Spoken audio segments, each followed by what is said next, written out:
So in 1977, NASA sent a spacecraft named Voyager out into interstellar space with some pictures and recordings on it in hopes that it would one day be found by ETs.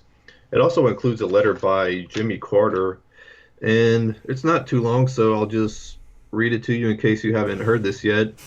It says, this Voyager spacecraft was constructed by the United States of America. We are a community of 240 million human beings among the more than 4 billion who inhabit the planet Earth.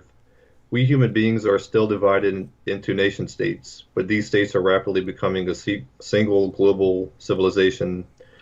We cast this message into the cosmos. It is likely to survive a billion years into our future when our civilization is profoundly altered and the surface of the Earth may be vastly changed. Of the 200 billion stars in the Milky Way galaxy, some, perhaps many, may have inhabited planets and spacefaring civilizations. If one such civilization intercepts Voyager and can understand these recorded contents, here is our message. This is a present from a small distant world, a token of our sounds, our science, our images, our music, our thoughts, and our feelings. We are attempting to survive our time so we may live into yours. We hope someday, having solved the problems we face, to join a community of galactic civilizations. This recording, this record represents our hope and our determination and our goodwill in a vast and awesome universe. Signed, Jimmy Carter, President of the United States of America, the White House, June 16th, 1977. So anyway, my question is, does the Federation have standards and obligations for membership the way NATO and the European Union have? And if so, can you say how close or far Earth is from meeting these requirements for to join the Federation? One of the necessities would indeed be what the Jimmy Carter person would have wrote down there, the idea of having a one planetary unitary civilization. For Okay. example, it doesn't necessarily have to be what you consider one world governance. Sense of having one world dictatorship is perhaps the current Illuminati government is aiming at, but the idea of having achieved unity, at least on a cultural level, a common understanding of no more warring idea, that there's no more conflict in terms of open war between any particular group on Earth, so what you might consider a crime reduction. At least to I the see. point where you're having something like organized crime, if this would have subsided. It's still possible to have what you consider a monetary system, but not the way you're currently using it. The idea of your so-called banking system that creates to a large degree the poverty. One of the reasons previously as there has been the back and forth between the Federation and the Empire to a very oversimplified idea of back and forth of both of them basically wanting to inhabit Earth and to include it in their reigns.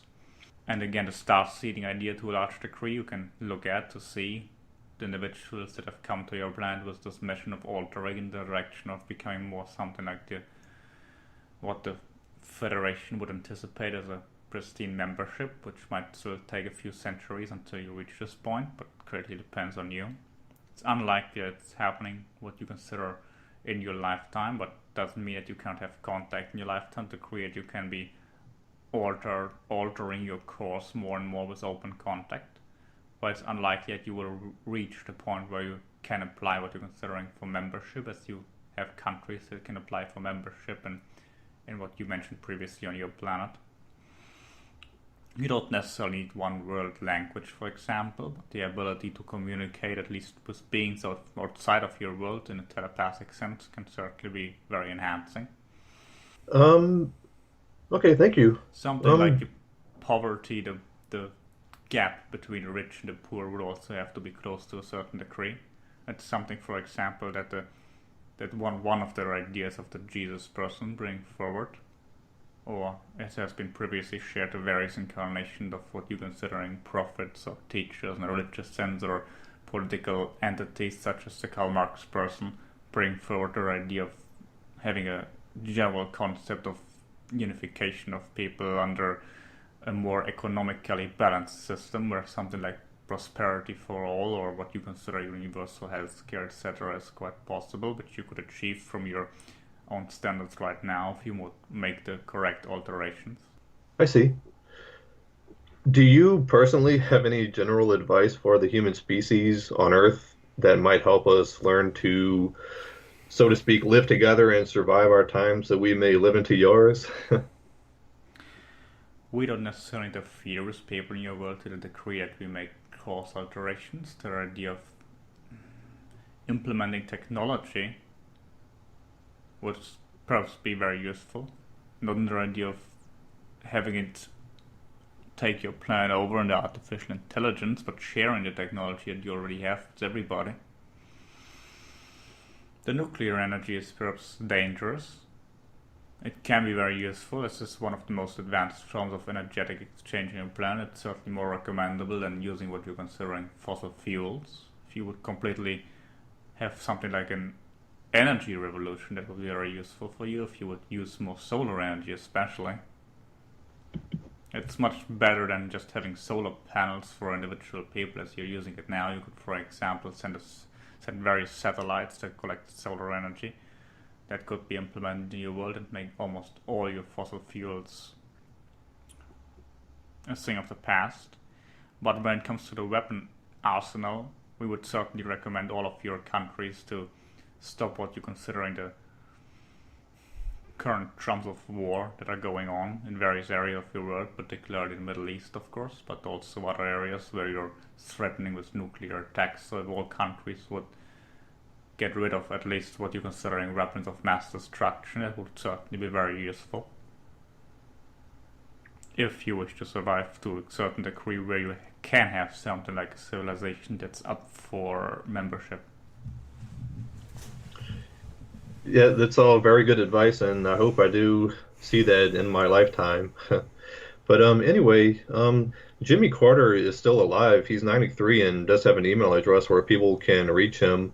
I know you don't necessarily speak for the Federation, but if you would care to provide any reply to his letter or whatever, I'll send his people a copy of it. Obviously, I don't know if they'll forward it to the man himself, but I'll, at least make it available to him. Is there anything you want to say to him? He's very much more aware of what's really going on out here than what he has shared publicly in this particular juncture of time. He might not have been fully aware when he said those words, perhaps more than he would publicly admit, but by now he is much aware of existence of higher evolved races and species out in the cosmos anyway. Mostly a great thank you for his idea of bringing about something like unity. The United States has certainly played a certain role in the idea of unification through various diplomatic interactions with various countries on your planet that have previously been in conflict with each other, not always to the best outcome or even the best attempt, but at least it was the country that brought the whole concept of universal human rights to the table more than any other. So that's something that he also, during his what you consider time in office, has certainly brought to a new level. So congratulations for that, but there's obviously much more to be done, and there are also many things that this person has not yet understood, but there's not necessarily a word that I want to bring forward to him, as he's currently not in what you consider in office. So I would just send him a thank you letter for his best attempt and his service to the good of all, or at least the good of your species. All right. Good. Thank you. Thank you. Yeah, like I said, I'll send your reply to his people, and hopefully they'll forward the message to him.